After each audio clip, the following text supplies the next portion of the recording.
To Brazil now, where thousands of people have turned out to show their support for Brazil's former far-right president, Jair Bolsonaro. Demonstrators crowded onto the waterfront in Rio de Janeiro. They're calling for an amnesty for hundreds of Bolsonaro supporters who were convicted of storming the presidential palace and Supreme Court after his defeat in the 2022 presidential election.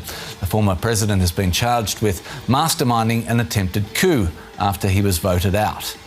Jair Bolsonaro has denied allegations that he tried to overthrow the government and says the accusations are politically motivated. What is this coup that I have to prove that I didn't do? It should be the opposite. They should prove that I tried. I will be a problem for them, whether I'm jailed or dead. But I keep the Brazilian people's hope of liberation alive.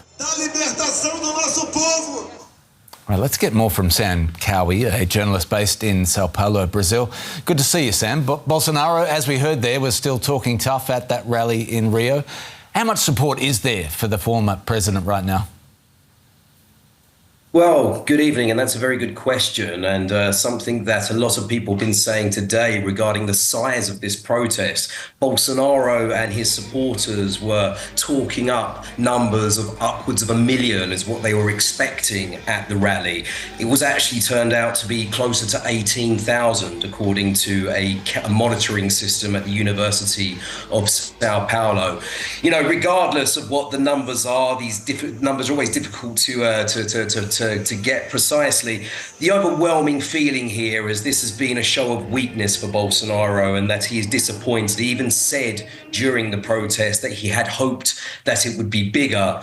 So I think in many ways, Bolsonaro, the general kind of right-wing movement of Brazil, the conservative movement that sees a lot of sympathy with Donald Trump in the United States and Javier Milei in Argentina, these guys already they're almost accepting the fact that Bolsonaro will not be able to run in the next elections.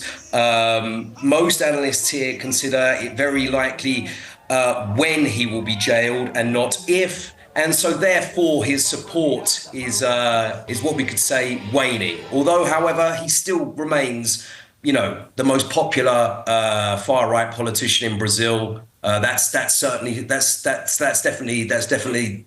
for certain.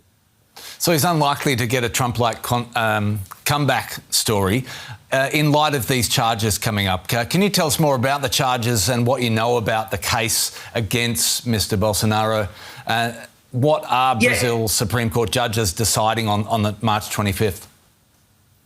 Yeah, so this is basically a case against Bolsonaro. He's accused of plotting a coup to prevent his rival Luiz Inácio Lula da Silva, who was in office before for two terms in the 2000s, to prevent his government from taking office. And furthermore, it's alleged that Bolsonaro's people even in the accusation, it is that Bolsonaro agreed, consented to the killing of political rivals, which would be Lula, they would be Vice President Geraldo Alckmin, and also the Supreme Court Judge Alexandre de Moraes, who has emerged as a kind of, real public enemy number one of the far right here in Brazil, although is also, accused of overreach by some much more, let's say, reasonable and rational and moderate figures on the political spectrum here in Brazil as well. So these are the charges that are coming up. It's almost certain that the Supreme Court will accept the charges, choose to accept the charges, and then the Supreme Court would have to decide on the fate of Bolsonaro. And as I said before, most people here consider it, almost a done job that Bolsonaro could likely be in jail before the next elections. But going back to your first question about political comebacks, this is Brazil, right? Astounding political comebacks here are not unheard of. We saw Lula jailed in 2018 on corruption charges that were later thrown out, and he won the presidential election in 2022. So it's no doubt here still that Lula and Bolsonaro are the two most popular politicians in Brazil right now. And, Lula's more popular than Bolsonaro, but if Bolsonaro was to run again, he would stand a good chance of winning. But although I say that these astounding political comebacks are not unheard of exactly, I personally would say that this is very unlikely given the way things are going. We're seeing all of the winds are blowing in favour of Bolsonaro being jailed. Brilliant, Sam. Sam Cowie in Sao Paulo, thanks very much. Thank you.